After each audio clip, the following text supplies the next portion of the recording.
एक भाव लगा। अरे बिना वसुदीनवा के है, बिना वसुदीनवा के डोलिया डोली में गया आजादी। गवनवा गवनवा गवनवा लैया राजा जी हो, गवनवा लैया।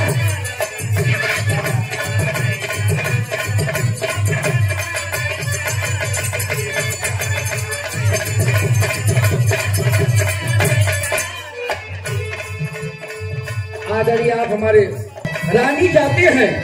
अरे बिना ही पवनवा के जुल्मी तूफानवा, बिना ही पवनवा के हो, बिना ही पवनवा के जुल्मी तूफान मारी गली पीना में हाना। समनवा समनवा समनवा झूमे लागना हो, समनवा झूमे लागना।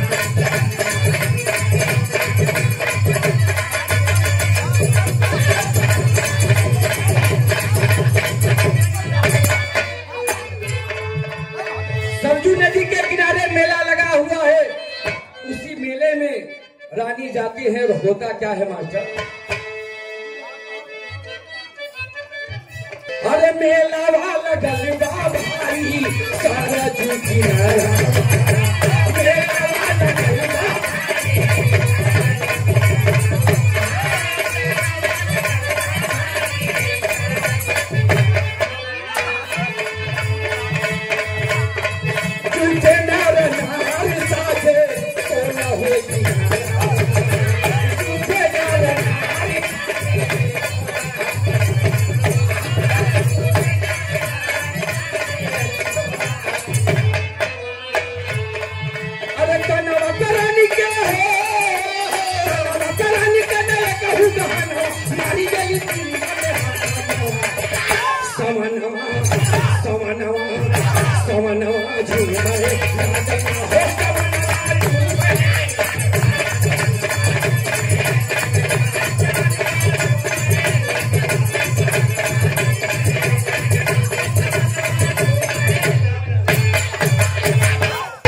मुन्ना भैया, राजू भैया, दिलीप भैया, तमाम लोग बैठे हैं, ज्योति जी बैठी हैं।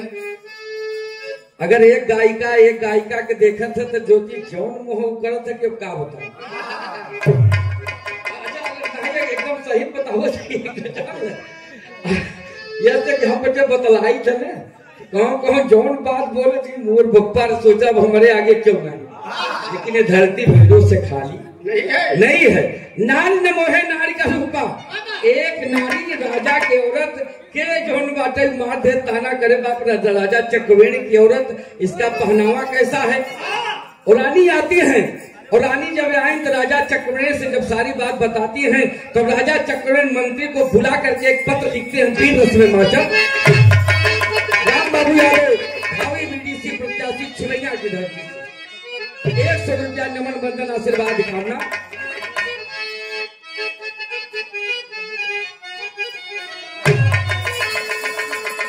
अरे पातिया न लिखे जान, अरे पातिया न लिखे जान, पातिया न खान राजा दसान न सुनिला, हे राजा दसान न सुनिला, भूलिया ना घमंड में शान राजा दसान न सुनिला, भूलिया ना घमंड।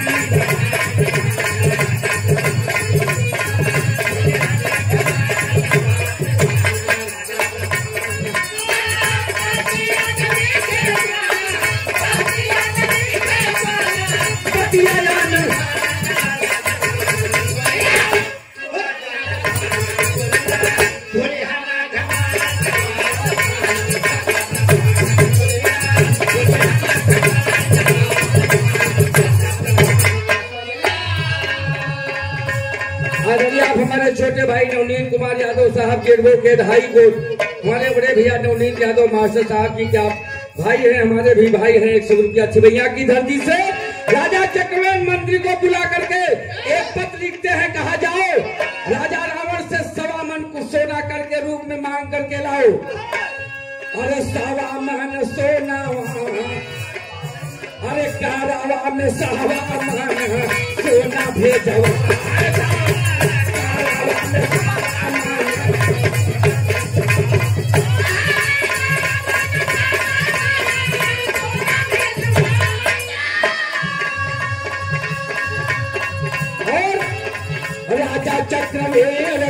राजा चुकाएगा राजा चक्रवेल के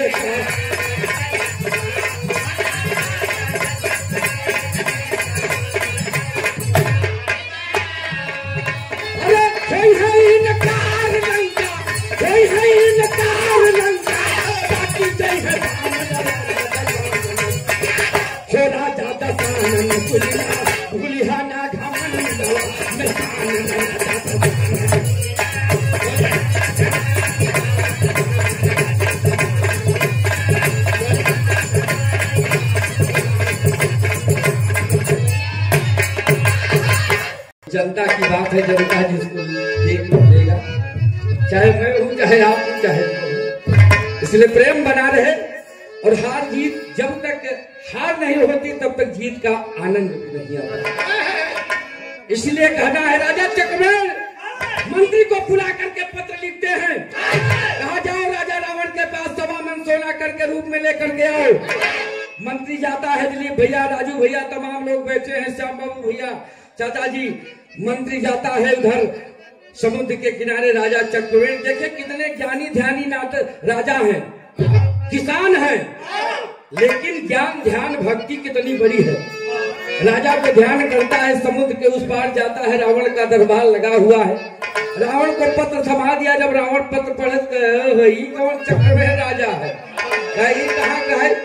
मंत्री सारी बात बताता है, रावण का नाम आज तक जीवन में हमने किसी को कर नहीं दिया, मैं सिर्फ कर लिया हूँ, लेकिन मैंने किसी को कर नहीं दिया, मैं कर नहीं दे सकता।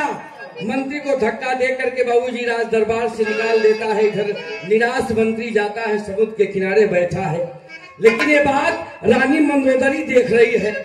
और जब रावण रानी मंदोदरी के पास जाता है तो रानी मंदोदरी कहती क्या है, और सजनवा मतिया मारल तो हरी, अरे जल्दी सोना भेजा राजा के वतन, सजनवा मतिया मारल तो हरी।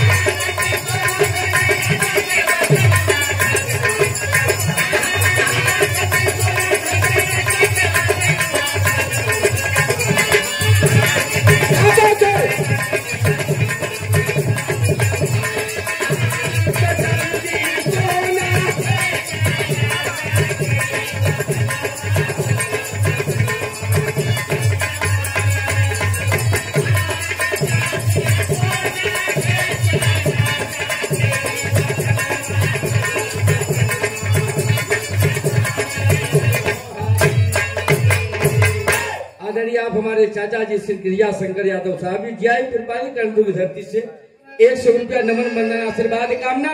रानी मंदोदरी ने कहा कि 1.25 मन सोना करके रूप में दे दो। रावण कहा ना ना ना, मैं किसी को कभी कर नहीं दिया हूँ। रानी मंदोदरी वही अंडे पर बैठकर कुछ कबूतरों को दाना चुमा रही है, और दाना चुमा रही है। रानी कबूतरों को आदेश देती है कि दाना मत चूमो। रावण हंसने लगा, देखिए भाव लगा, अरे बतिया समझाया बोली कबूतर से, बतिया समझाया बोली कबूतर से।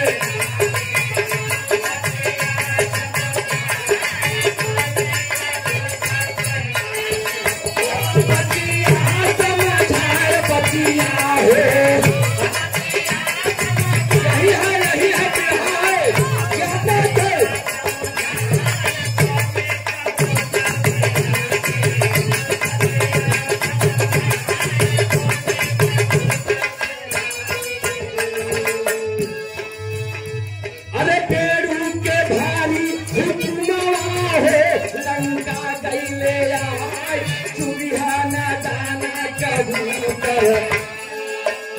अचार जवा देखाय पंछी चुगे नहीं दाना, हथरावल ठठाय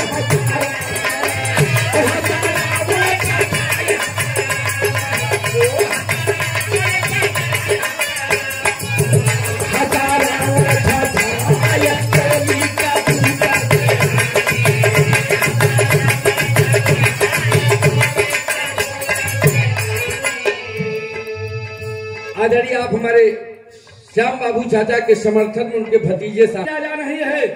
रानी मंदोदरी ने कहा कि अगर मेरी माया है तो आप आदेश दे करके देख लो। देखिए गीत 5 मिनट और है, उसके बाद बल्लू बावरा का नंबर है। रावण आदेश देता है कैसे?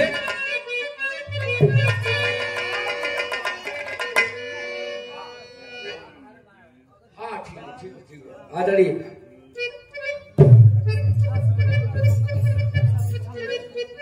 आदरणीय आप हमारे बहू भैया की तरफ से 51 रुपए का पुरस्कार। बाबू जी शिक्षा से बढ़िए, पैसा शिक्षा में लगाइए।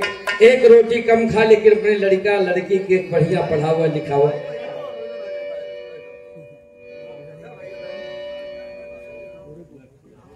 आप हमारे मनीष कुमार आर्मी साहब जी और ओहो आदरणीय हमारे दादाजी श्री राजेंद्र सिंह पटेल साहब जी और आरपी राजेंद्र बिंद साहब जी, दोनों नवरासी, और प्रधान प्रत्याशी श्याम बाबू यादव जी के समर्थन में 100 रुपया नमन बंदन आशीर्वाद कामना। जहां रहे आबाद रहे, खुश रहे।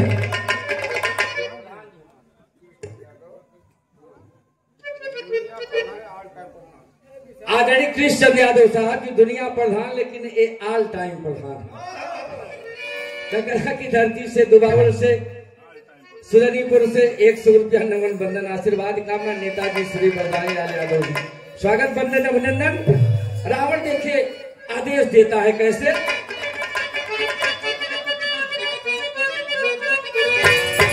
अरे खींच के देगा रावण किया नवा बनवा बेधतबा। अरे खींच के देगा रावण किया नवा बनवा बेधतबा। चुंगो दाना नहीं तो कटी करता।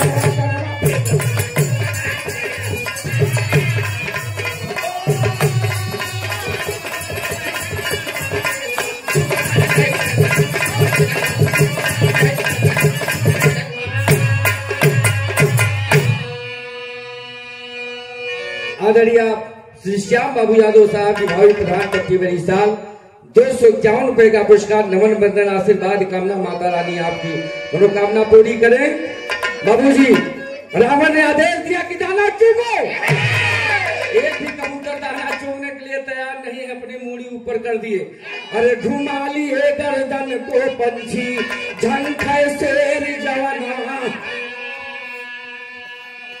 चक्रवेण का नाम लेत फिर चूमे लगल है। अरे वो हवल मंत्री सागर के दर में नवा बनवा बेधेला। बालू से लंका कह किया रचनवा बनवा बेधे। आदरणीय हमारे चाचा आशीष यादव जी, पंकज भैया, तमाम लोग आए हैं। स्वागत प्रदेशी भैया, स्वागत बंदन अभिनंदन। उधर मंत्री जाता है बाबूजी समुद्र के किनारे बालू से। ललन भैया सोने की जैसे लंका है, राजू भैया बालू की लंका बना देता है मुन्ना भैया, और बना करके आता है रावण के पास। अरे बोला है गरज के रावण मंत्री से बदल भैया। बोला है गरज के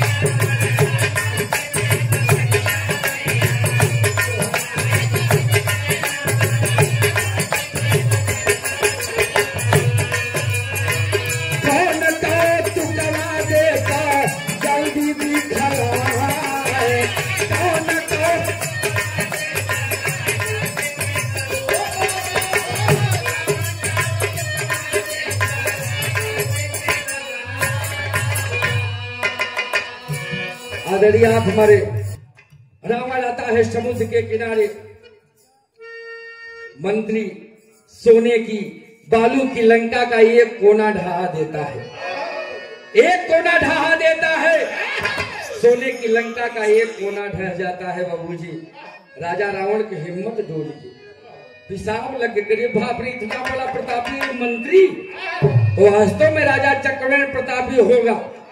आता है राजू भैया और मंत्री को ले आकर के लंका में बाकायदे बैठाता है, और बैठा करके 1.25 मन सोना करके रूप में दे करके विदा कर देता है।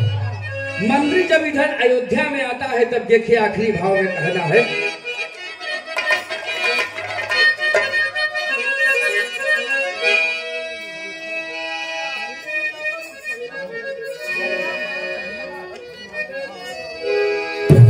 आदरणीय आप हमारे दादाजी श्री रामचंद्र यादव साहब जी,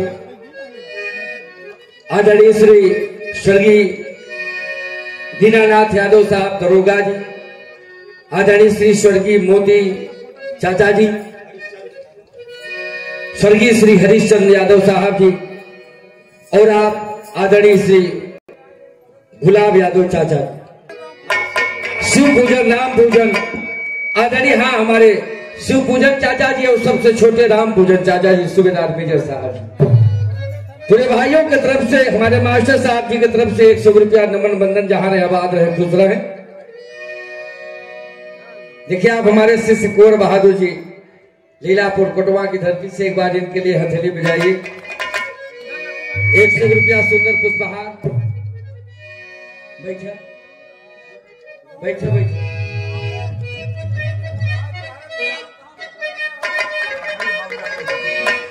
आदरणीय हमारे सत प्रकाश भैया की तरफ से बहुत माया पुरस्कार नमन बंधन। अरे झंखा रानी राजा के पकड़ के चरना, हमके चाहे ना गहनवा सोने के सजन।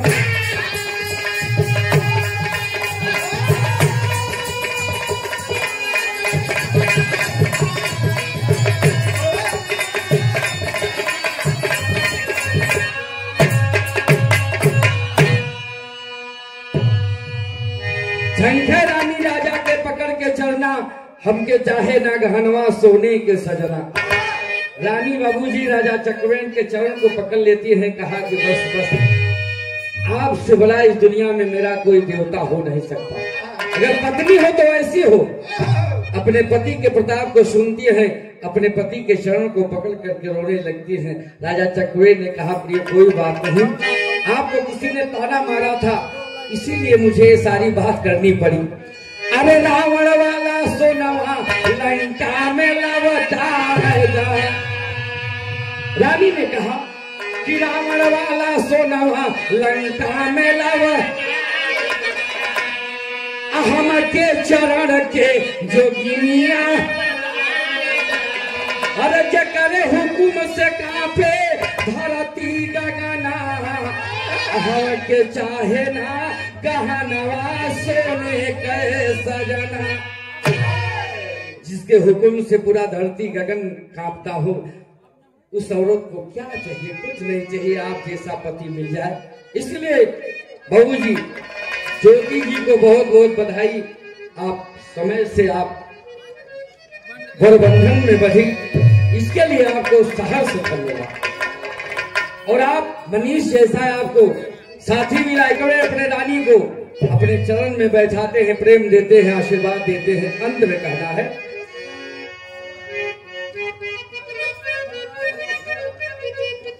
आदरणीय आप हमारे गुरु जी के आप पुत्र श्री सत्य प्रकाश यादव जी, बड़े भैया हमारे गुरु है। आप हमारे समर्थन में 100 रुपया नमन बंधन आशीर्वाद की कामना। माता रानी आप पर कृपा बरसाती रहे। भाई थोड़ा आगे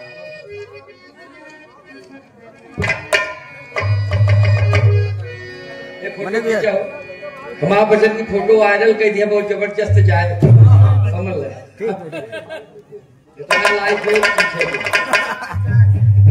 आदरणीय हमारे मनीष यादव जी बिग गंगा बिरहा के आप बहुत सुंदर कलाकार।